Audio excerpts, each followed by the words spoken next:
صلی اللہ علیہ وسلم، صلی اللہ علیہ وسلم، صلی اللہ علیہ وسلم، صلی اللہ علیہ وسلم سن 6 ہجری میں ایک خواب دیکھتے ہیں۔ اسی سورۃ الفتح میں اس کا ذکر ہے، لقد صدق اللہ رسولہ الرؤیا بالحق۔ رسول اللہ صلی اللہ علیہ وسلم خواب دیکھتے ہیں کہ آپ عمرہ کرنے تشریف لے جا رہے ہیں، آپ کے ساتھ صحابہ بھی ہیں، عمرہ کر رہے ہیں، محلقین رؤوسکم ومقصرین، کہ عمرے کے بعد کچھ لوگ سر کا حلق کر رہے ہیں، کچھ بالوں کو چھوٹا کرا کے قصر کر رہے ہیں۔ اور نبی کا خواب حجت ہوتا ہے، نبی کا خواب کبھی جھوٹا نہیں ہوتا، نبی کو خواب میں محض احتمالات نہیں دکھائے جاتے، نبی پر شیطان کا اثر نہیں ہوتا کہ ان کا خواب شیطانی اثرات ہوں۔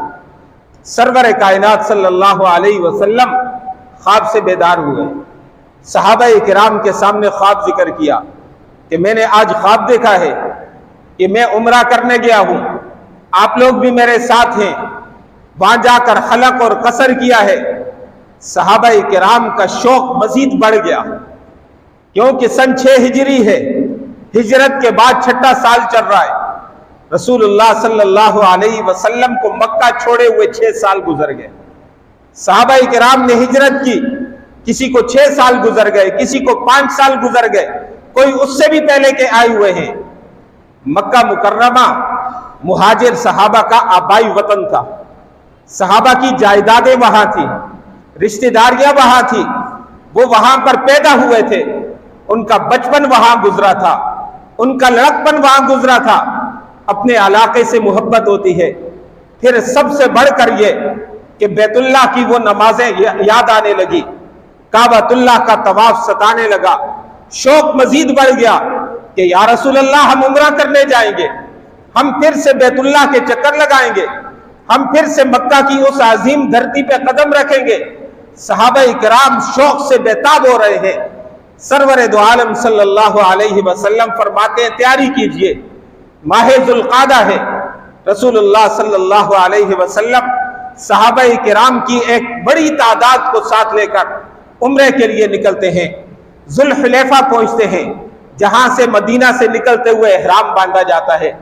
آپ احرام باندھتے ہیں، صحابہ کرام احرام باندھتے ہیں، عمرے کی نیت سے سفر شروع کیا۔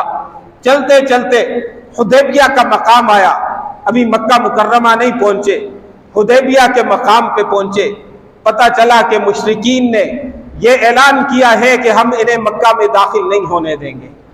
صحابہ کرام بےتاب ہیں، احرام کی حالت میں ہیں، پتہ چلتا ہے کہ مکہ میں داخلہ بند ہے، مشرکین کہتے ہیں ہم داخل نہیں ہونے دیں گے۔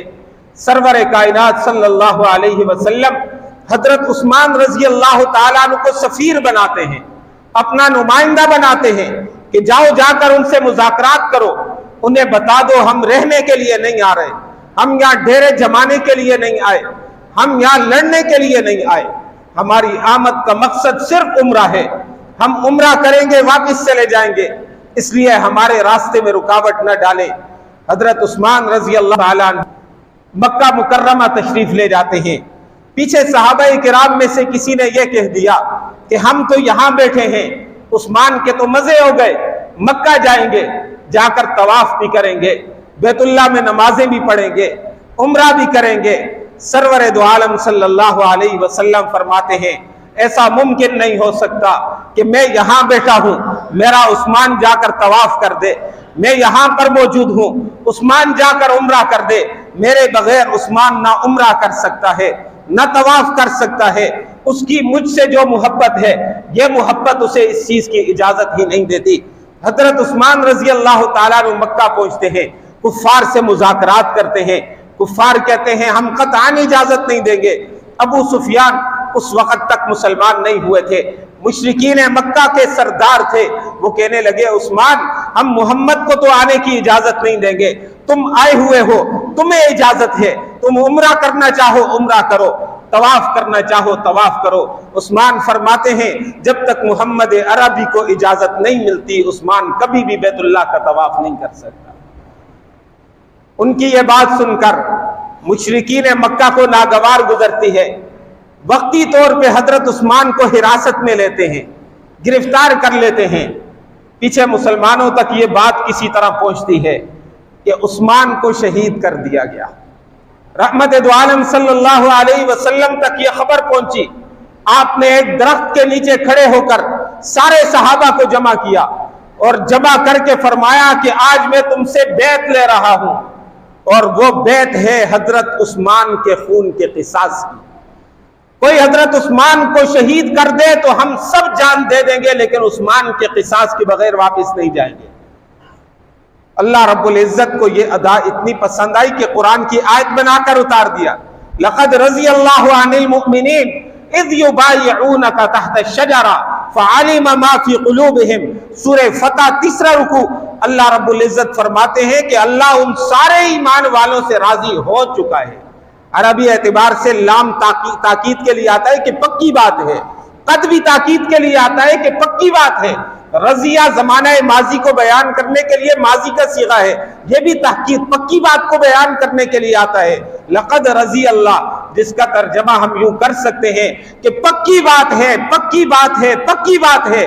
اللہ ان ایمان والوں سے راضی ہو گیا جنہوں نے اے محمد تیرے ہاتھ پہ درخت کے نیچے کھڑے ہو کر بیعت کی تھی۔ تو میں نے بات ذکر کی تھی کہ عثمان تو وہ ہے جس سے رب راضی ہے، اور عثمان وہ ہے جس کی وجہ سے 1400 صحابہ بیعت کرتے ہیں، اللہ ان سے بھی راضی ہو جاتے ہیں۔ روایات میں آتا ہے یہ 1400 سے زائد صحابہ تھے، بعض نے کہا 1500 تھے، بعض نے کہا 1450 صحابہ تھے۔ 1400 سے 1500 تک صحابہ کرام کی جماعت یہ بیعت کرتی ہے کہ یا تو ہم حضرت عثمان کے خون کا قصاص لیں گے اور یا خود اپنی جان بھی قربان کر دیں گے۔ حضرت سلمہ رضی اللہ تعالیٰ عنہ فرماتے میں نے اس دن رسول اللہ کے ہاتھ پہ 2 دفعہ بیعت کی۔ پوچھا وہ کس چیز کی بیعت تھی؟ فرمایا کہ وہ اپنی جان دینے پر بیعت تھی، کہ ہم جان دے دیں گے لیکن عثمان کے قصاص کے بغیر واپس نہیں جائیں گے۔